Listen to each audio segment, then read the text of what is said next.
नमस्कार, स्वागत छ तपाईहरुलाई नेपाल अनलाइन स्कुलको युट्युब च्यानलमा।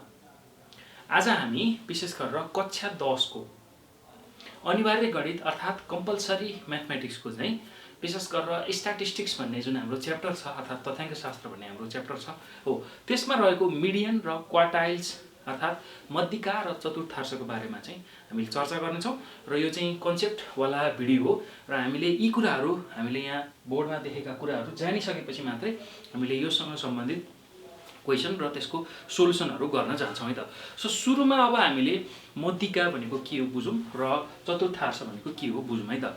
सो अब कुनै पनि एउटा तथ्याङ्क छ अथवा डेटा छ त्यसलाई चाहिँ हामीले एउटा चाहिँ बढ्दो अथवा एउटा निश्चित रूपमा घट्दो क्रममा राखेका छौं भने त्यस्तो खालको भ्यालु जसले चाहिँ त्यस्तो खालको चाहिँ नम्बर जसले चाहिँ हाम्रो जुन त्यो तथ्याङ्क छ डेटा छ त्यसलाई चाहिँ दुईवटा बराबर भागमा बाँड्छ भने त्यसलाई हामी मध्यिका अर्थात मिडियन भनेर भन्छौं है त।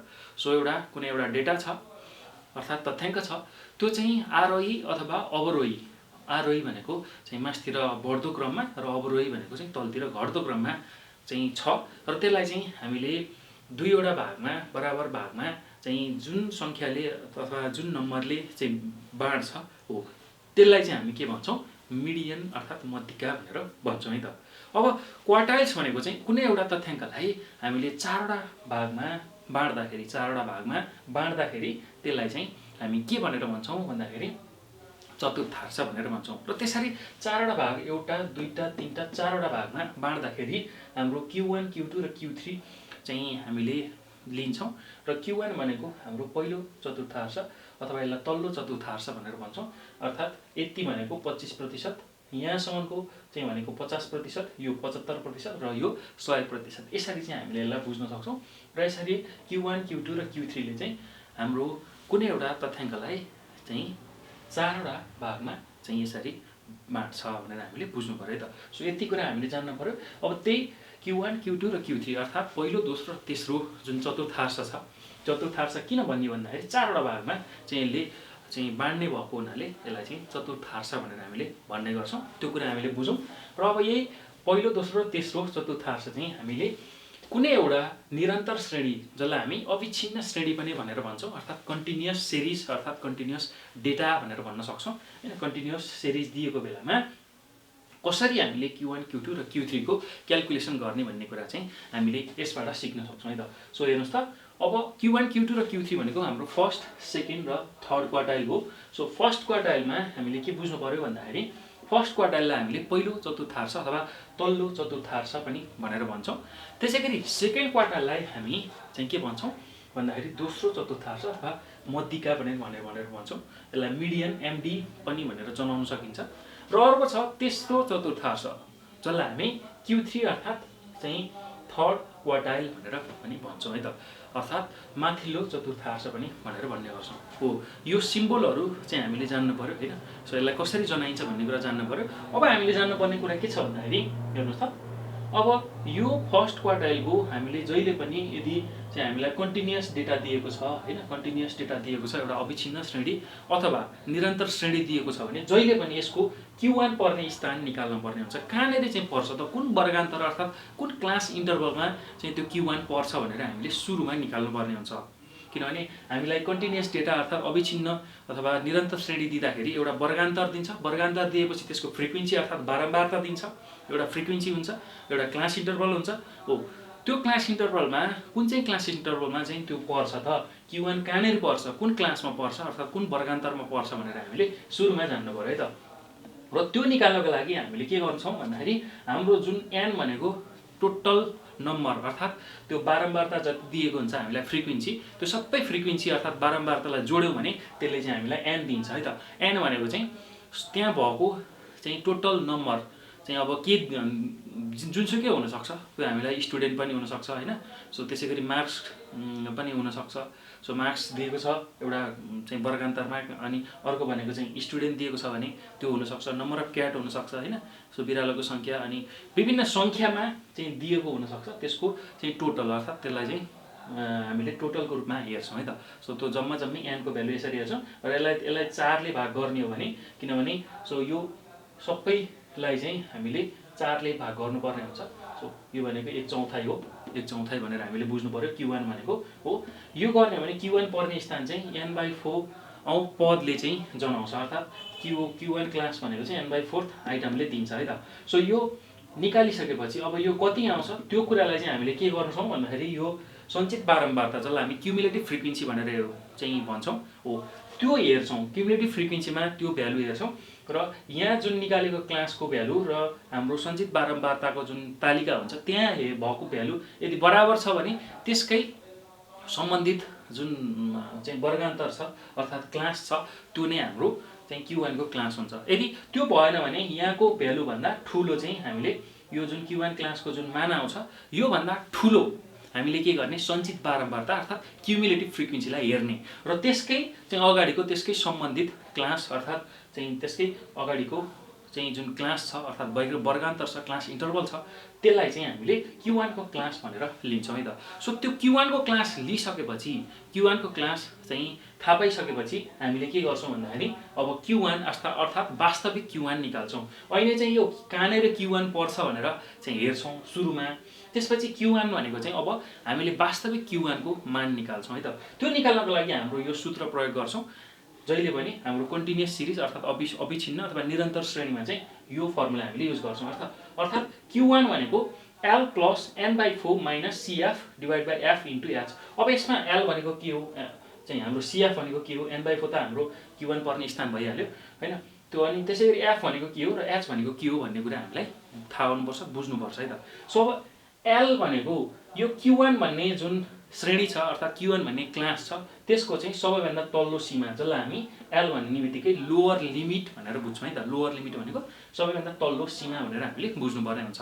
त्यस्तै CF भनेको चाहिँ Q1 श्रेणीभन्दा अघिल्लो श्रेणी अन्तरको सञ्चित बारम्बारता। हेर्नुहोस् त, जुन हाम्रो यो Q1 क्लासको चाहिँ सञ्चित बारम्बारता छ त्यो भन्दा अघिल्लो क्लासको Q1 क्लास भन्दा हैन, Q1 क्लास यसको एउटा क्लास आउँछ त्यो भन्दा अघिल्लो क्लासको चाहिँ सञ्चित बारम्बारतालाई चाहिँ हामी CF अर्थात् क्युमुलेटिभ फ्रिक्वेन्सीको रूपमा हेर्छौँ है त।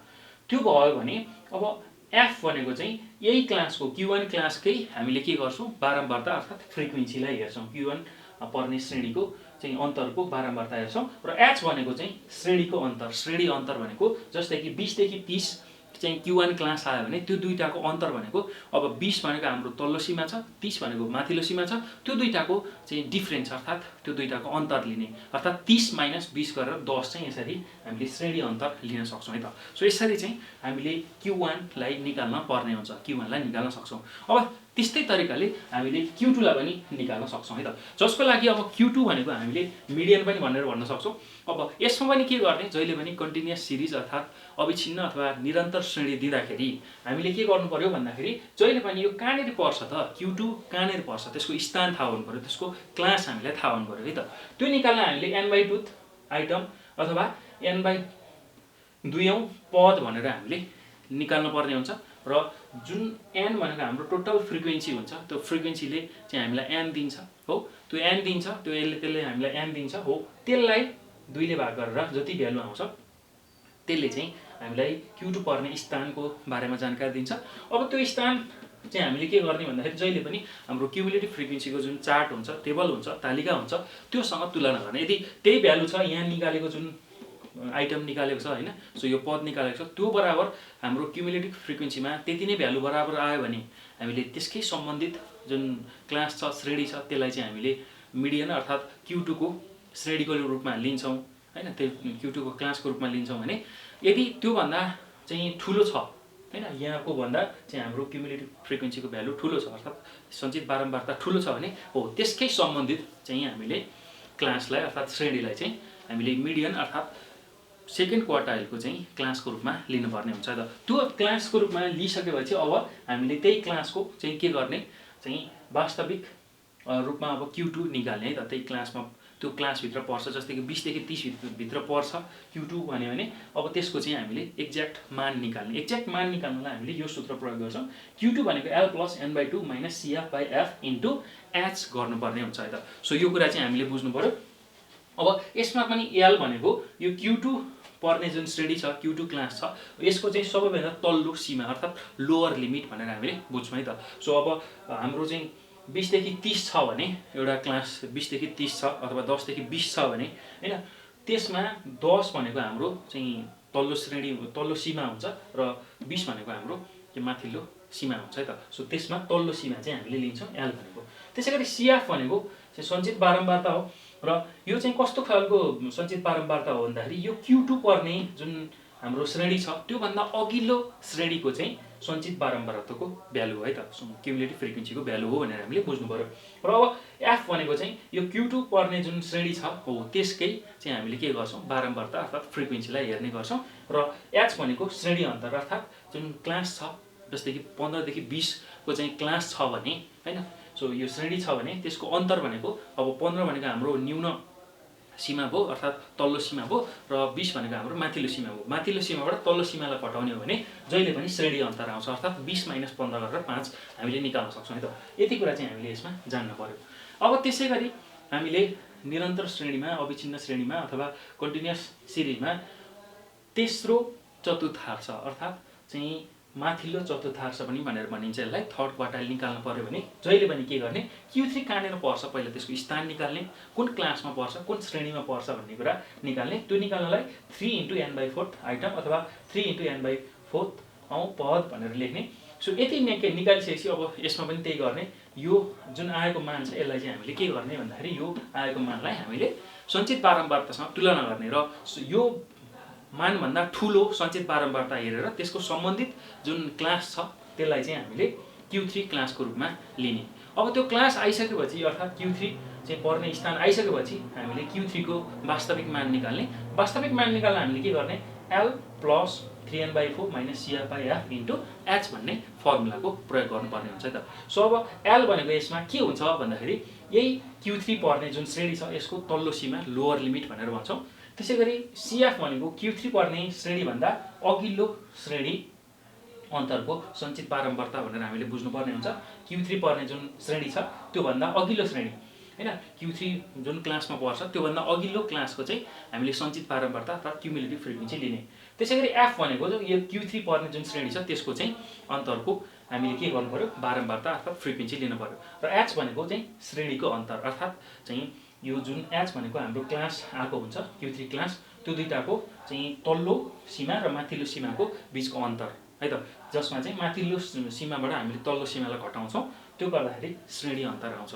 यसरी चाहिँ हामीले Q1 Q2 र Q3 निकाल्न सक्छौँ। अब कहिलेकाहीँ के हुनुपर्छ अथवा के हामीलाई चाहिँ दिन्छ कस्तो खालको सिचुएसन दिन्छ भन्दाखेरि Q2 चाहिँ निकाल्नको लागि हामीले Q1 + Q3 / 2 पनि गर्नुपर्ने हुन्छ। किनभने Q2 भनेको त हेर्नुस् त Q3 र Q1 को बीचको मान हो अर्थात् बीचको भ्यालु हो भने हामीले Q2 निकाल्नको लागि अर्थात् सेकेन्ड क्वार्टाइल जसलाई हामी मिडियन भनेर भन्छौँ यो निकाल्नको लागि हामीसँग पहिलो र तेस्रो चाहिँ चतुर्थांश क्वार्टाइल छ भने हामीले Q2 को मान यसरी निकाल्न सक्छौँ Q1 + Q3 / 2 गरेर है त।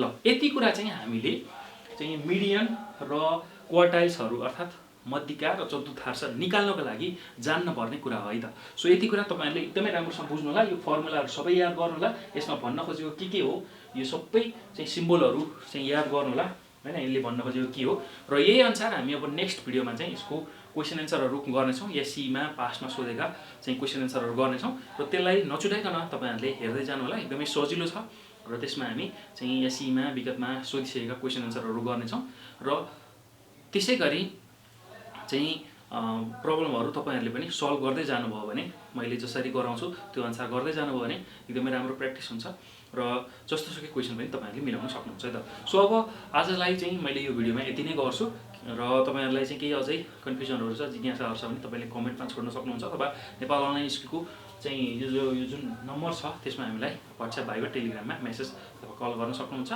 र साथसाथै अब यो भिडियो हेर्दै यसलाई सक्दो शेयर गर्नु होला किनभने मोस्ट इम्पोर्टेन्ट चाहिँ कुराहरु छ यसमा।